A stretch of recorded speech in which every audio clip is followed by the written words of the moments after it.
السلام علیکم ورحمۃ اللہ وبرکاتہ۔ جی اب عید الفطر آنے والی ہے اور عید الفطر کے موقع پر عید گاہوں میں یہ حسین منظر دیکھنے کا موقع ملتا ہے کہ ایک مسلمان آپس میں دوسرے مسلمان سے بڑی محبتوں کے ساتھ گلے ملتے ہیں، ایک دوسرے کو مبارکباد دیتی ہیں، خوشیوں کا اظہار کرتے ہیں۔ یہ بہت اچھی بات ہے، لیکن حقیقت میں عید کے دن جو مبارکباد کے خوشیوں کے جو پہلے مستحق ہیں وہ ہیں جن سے اللہ نے ہمارے رشتوں کو جوڑا ہے، جن میں ہمارے والدین ہیں، ہمارے بھائی ہیں، ہماری بہنیں ہیں، ہمارے ننیال ددیال سسرال کے رشتہ دار ہیں، ہماری بیوی ہیں، ہمارے بچے ہیں۔ یہ ہمارے مبارکبادیوں کے اور ہمارے حسن سلوک کے، ہماری خوشیوں میں شریک ہونے کے سب سے پہلے مستحق اور حقدار ہیں۔ لیکن افسوس کی بات ہے کہ آج ہم وہ رشتے توڑ چکے ہیں جن کو اللہ نے بنایا تھا، اور ہم جو ہے وہ رشتے بنا لیے ہیں جن کو ہمارے نفس اور ہماری خواہشات نے قبول کیا تھا۔ میرے پیارے بھائیوں، قرآن پاک میں سورہ رعد میں اللہ رب العزت ارشاد فرماتا ہے وَيَقْطَعُونَ مَا أَمَرَ اللَّهُ بِهِ أَن يُوصَلَ، اور وہ توڑ دیتے ہیں ان رشتوں کو جن کو اللہ تبارک و تعالی نے بنایا تھا۔ وَيُفْسِدُونَ فِي الْأَرْضِ،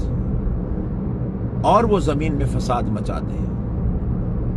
أُولَئِكَ لَهُمُ اللَّعْنَةُ، ان پر اللہ کی لعنت ہے۔ کن پر اللہ کی لعنت ہے؟ وہ جو اللہ کے بنائے ہوئے رشتوں کو توڑتے ہیں، وہ جو جوڑے اللہ نے بنائے ہیں، جن کو اللہ تبارک و تعالیٰ رشتوں میں باندھا ہے، وہ رشتوں کو توڑ دیتے ہیں، ان پر اللہ کی لعنت ہے۔ اور نہ صرف لعنت ہے بلکہ اولئک لہم اللعنت ولہم سوء الدار، اور ان کے لیے برا گھر ہے، یعنی کہ ان کی دنیا بھی برباد ہے، ان کی آخرت بھی ان کے لیے برباد ہے، ان کا ٹھکانہ جہنم ہے۔ میرے پیارے بھائیوں، آپ ذرا غور کرو، بالخصوص میری بہنوں آپ بھی ذرا غور کرو کہ جب اللہ نے ہمیں رشتوں میں باندھا ہے تو ہم ان رشتوں کو کیسے توڑ سکتے ہیں؟ جو رشتہ اللہ نے بنا دیا ہے، جو ہمارے ماں باپ ہیں، ہم ان کے ساتھ رشتہ کیسے توڑ سکتے ہیں؟ ہاں، یہ الگ بات ہے کہ ان میں کچھ کمی ہو سکتی ہے، خامی ہو سکتی ہے، ہمارے رشتہ داروں میں، ہمارے بھائیوں میں، بہنوں میں، بیوی میں، شوہر میں، بچوں میں کچھ خامی ہو سکتی ہے، کمی ہو سکتی ہے، ہر کوئی مکمل نہیں ہے۔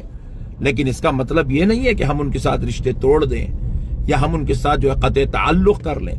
جبکہ یہ رشتہ اللہ نے بنایا ہے، اور اللہ نے اس رشتے کو جو ہے بنائے رکھنے کا حکم بھی دیا ہے، اللہ نے اس کے ساتھ حسن سلوک کرنے کا حکم دیا ہے۔ بلکہ ایک حدیث شریف میں میرے آقا کریم رحمت للعالمین صلی اللہ علیہ وسلم ارشاد فرماتے ہیں صلہ رحمی یہ نہیں ہے کہ تم رشتے کا بدلہ رشتہ دو،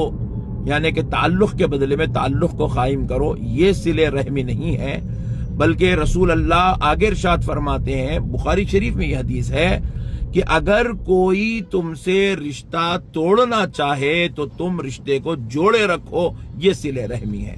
یعنی کہ کوئی اپنی بد اخلاقیوں سے، اپنی جہالت سے، اپنی شرارتوں سے اگر کوئی رشتہ توڑتا ہے، کوئی بیٹا اپنے ماں باپ سے رشتہ توڑنا چاہتا ہے، کوئی بیوی اپنے شوہر سے رشتہ توڑنا چاہتی ہے، شوہر بدسلوکی کر کے اپنی بیوی اور اپنے بچوں کے ساتھ رشتہ توڑنا چاہتا ہے، بھائی بھائی سے، بہن بھائی سے رشتہ توڑنا چاہتی ہے،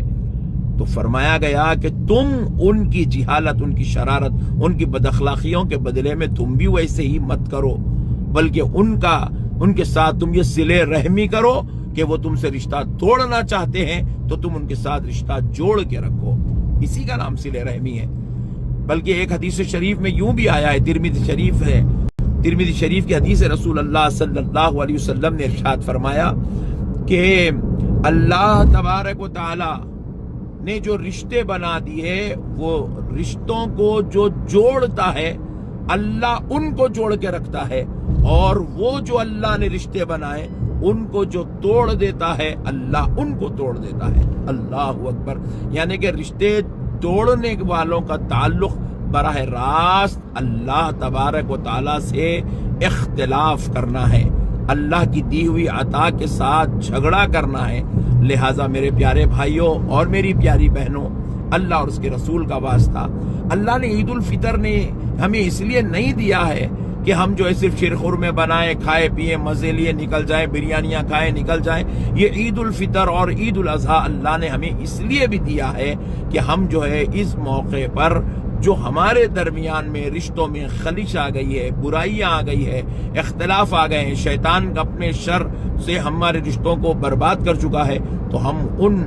شرارتوں کو، ان فتنوں کو، ان اختلافات کو، ان خلشوں کو ختم کر لیں اور عید الفطر کو ہم اپنے لیے رشتوں کی مضبوطی، محبتوں کی پروان چڑھانے کا سبب بنائیں. میں امید کرتا ہوں کہ میری اس گفتگو سے میں آپ کو جو پیغام دینا چاہتا ہوں آپ اس کو قبول کریں گے اور اس پر عمل کر کے اللہ اور اس کے رسول کو راضی کرنے کی کوشش کریں گے. السلام علیکم ورحمۃ اللہ وبرکاتہ.